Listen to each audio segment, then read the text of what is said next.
Welcome to ICU Primary Prepcast. I'm Maddi. Hi, I'm Swapnil.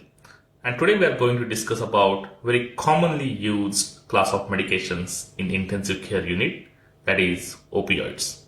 Are you ready? Yep. So Maddi, can you please classify opioids that are commonly used in intensive care unit? Sure.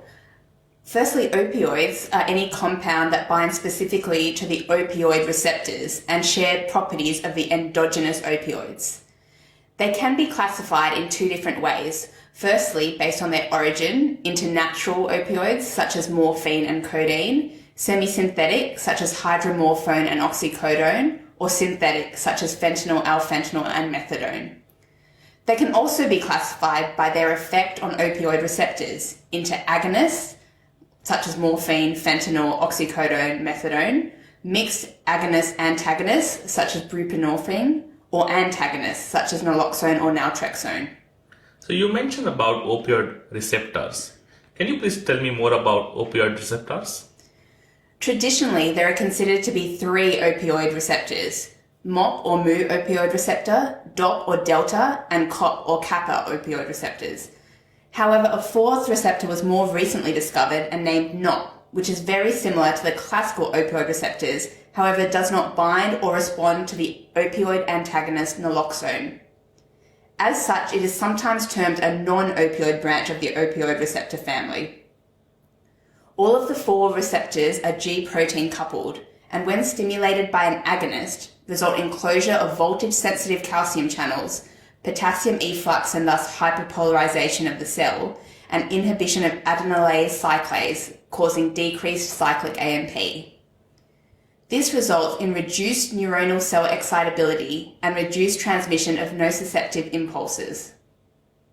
These opioid receptors vary in their distribution, effects, and affinity for various ligands, and are present in many regions of the nervous system which are involved with pain transmission and the control of pain. These areas include the thalamus, midbrain, spinal cord, and primary afferent neurons, as well as some distribution within the peripheral tissue, including the digestive system. MOP receptors are located throughout the body, especially the cerebral cortex, amygdala, basal ganglia, and dorsal horn of the spinal cord. Agonism of these receptors results in analgesia, euphoria, sedation, meiosis, respiratory depression, nausea, constipation, and cardiovascular depression. The physical dependence and tolerance properties of many opioids are thought to be in part due to persistent activation of these receptors. All opioids used in clinical practice work mainly through MOP receptors. COP receptors are located mainly in the midbrain, and agonism causes analgesia, sedation, dysphoria, and meiosis, but no respiratory depression. DOP receptors are less widely distributed, with highest densities found in the olfactory bulb, cerebral cortex, and caudate putamen. Agonism results in analgesia and decreased gastric motility. Finally, the NOP receptor agonism results in hyperalgesia at low doses and analgesia at high doses. However, it is also implicated in the development of tolerance to opiates. Okay, so one of the commonly used term in context of opioids is context sensitivity half time.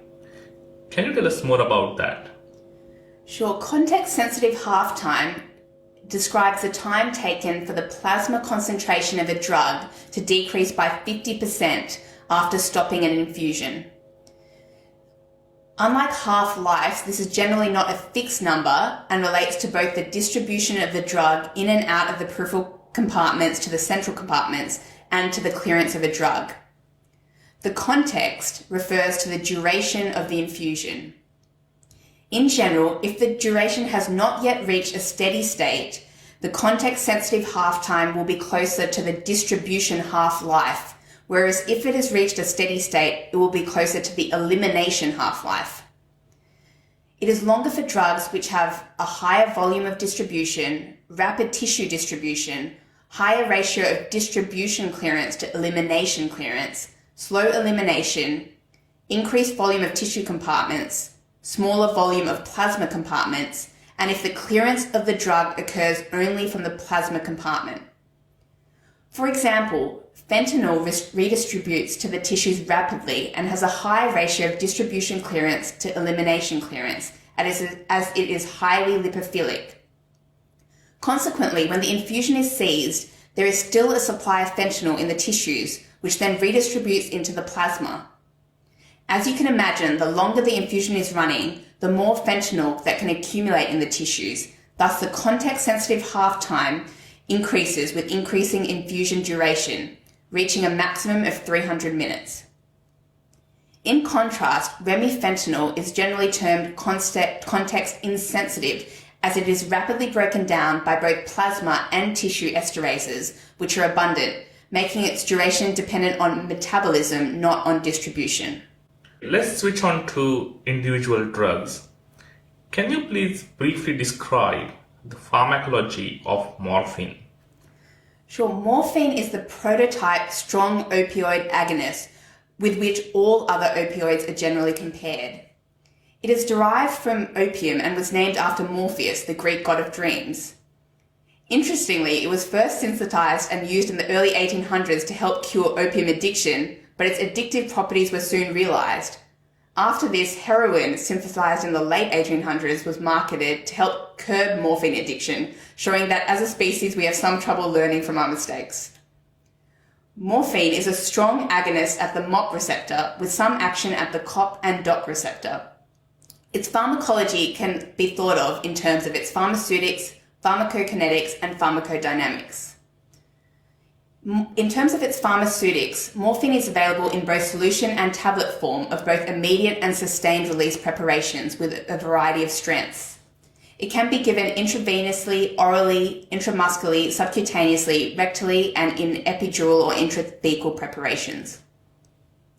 In terms of its pharmacokinetics, this is divided in absorption, distribution, metabolism, and elimination.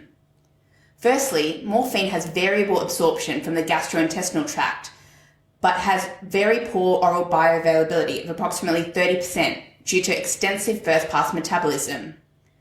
When given orally, it is thus often given as a sustained release preparation, which allows for more predictable pharmacokinetics.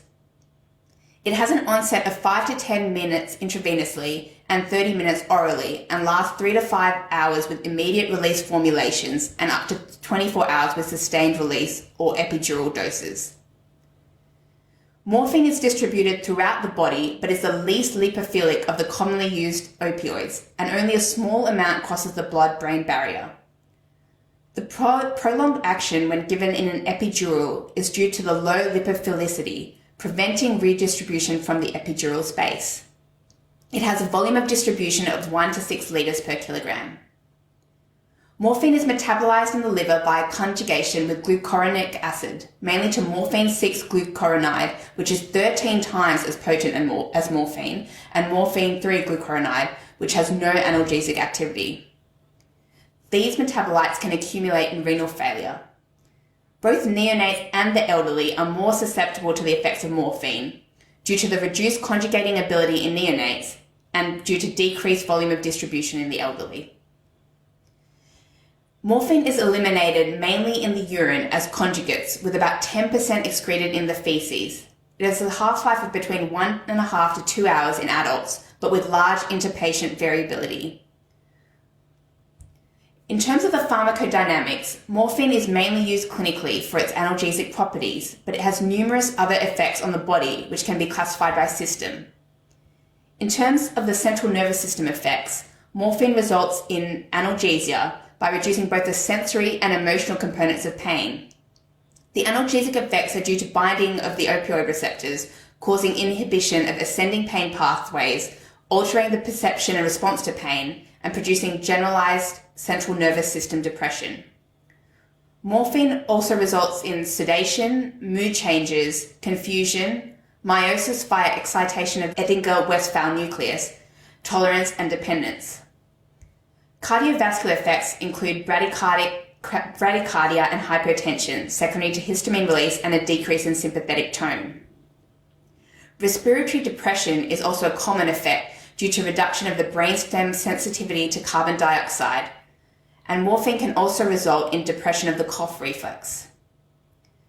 Gastrointestinal effects are also very common and include constipation due to agonism of MOP receptors, which are present in high numbers in the gastrointestinal tract. This results in decreased peristalsis, increased intestinal tone,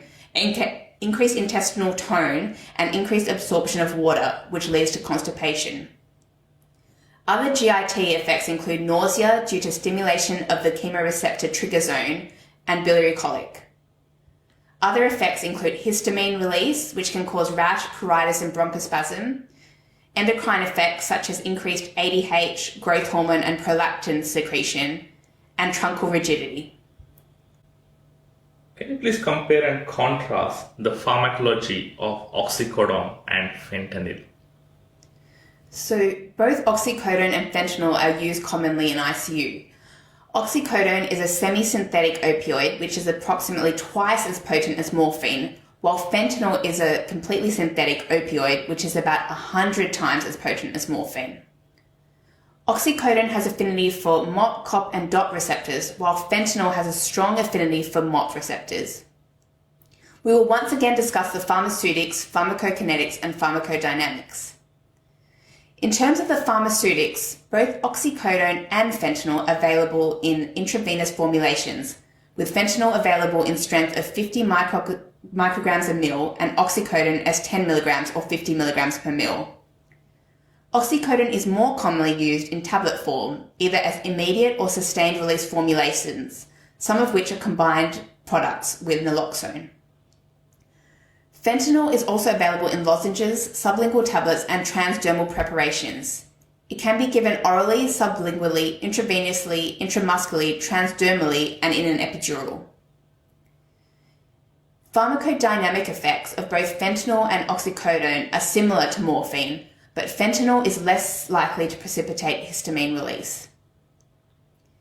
In terms of the pharmacokinetics, this can be once again divided into absorption, distribution, metabolism, and elimination.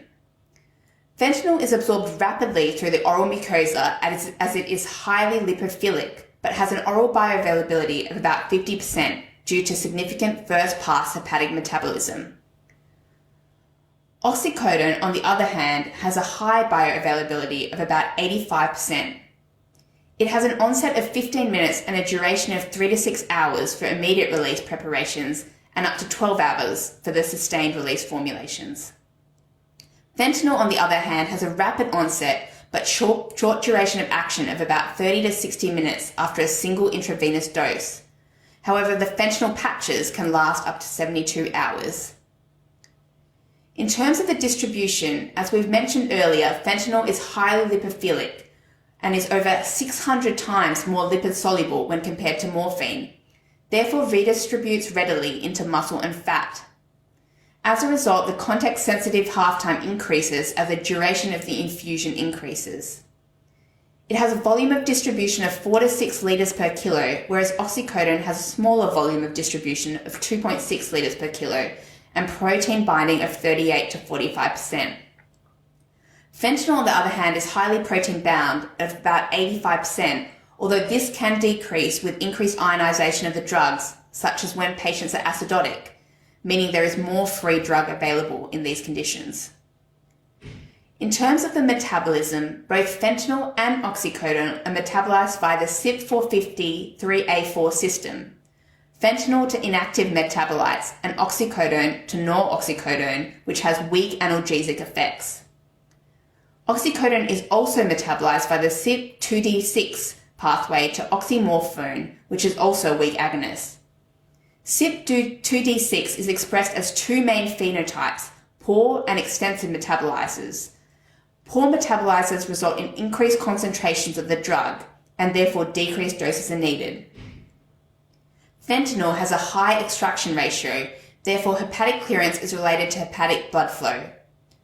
Hepatic impairment can therefore increase both fentanyl and oxycodone concentrations.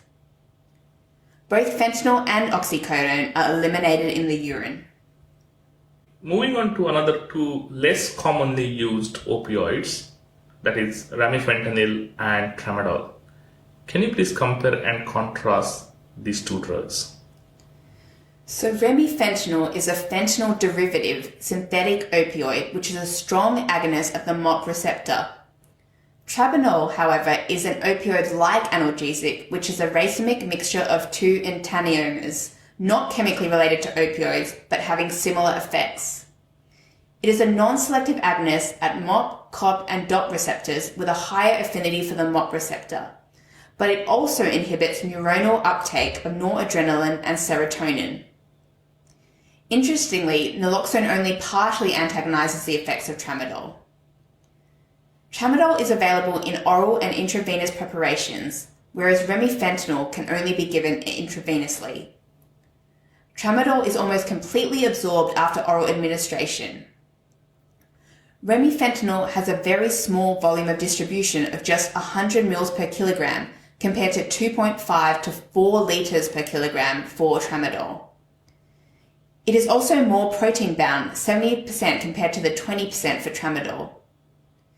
As mentioned earlier, remifentanil is rapidly metabolized by blood and tissue esterases, therefore does not accumulate with prolonged infusions. This, coupled with its rapid onset, short duration of action of 3 to 10 minutes, and effects which closely follow its blood concentration, make it easily titratable as an infusion. Tramadol is metabolized in the liver by CYP2D6 into an active metabolite termed M1, which has a much greater affinity to MOP receptors and is much more potent compared to the parent drug. Tramadol is eliminated mainly by the kidneys and can accumulate in renal impairment. Tramadol has similar effects to morphine but produces less respiratory depression and less constipation. It can interact with tricyclic antidepressants and SSRIs, precipitating serotonin syndrome. Remifentanil has similar effects to morphine but produces less nausea and more bradycardia and hypotension. Okay, let's move to the clinical scenario which is very common in intensive care unit. A 67-year-old male is brought into the emergency department with bradypnea, pinpoint pupil, drowsiness after an overdose of his OxyContin tablets, which he normally takes for his chronic back pain. He is commenced on a Naloxone infusion. Can you please outline the mechanism of action of Naloxone in this situation? And can you also please tell us why is it given as an infusion in this particular situation? Naloxone is a pure opioid antagonist that has the highest affinity for MOP receptors, but is also an antagonist at COP and DOP receptors. By competing for the opioid receptors, it displaces the opiates and reverses its effects, such as the respiratory depression, sedation, and meiosis exhibited in this patient. Naloxone can be given intravenously, intramuscularly, subcutaneously, or intranasally, and is available as a tablet in combination products with oxycodone or buprenorphine. However, oral naloxone has very low bioavailability of about 3% and therefore results in minimal systemic effects. Intravenous naloxone has the most rapid onset of about 2 minutes, but also the shortest duration of action of less than 1 hour. It is very lipophilic and is rapidly distributed in the tissues, rapidly metabolized in the liver and excreted in the urine. Thus, the duration of action of naloxone is much shorter than OxyContin and therefore either requires repeated doses or an infusion to maintain its action. Okay, so before we conclude, do you have any question? Well, I have one question for you. Okay, I will try my best. Why does fentanyl work well in cows? Fentanyl in cows? I'm not a vet. I don't know. Because it has a high affinity for moo receptors. Thanks, Maddi. So that's the end of our podcast on opioids. So we will be back with another podcast on sedative agents in intensive care unit. Till then, goodbye. Thanks for listening. See you next time.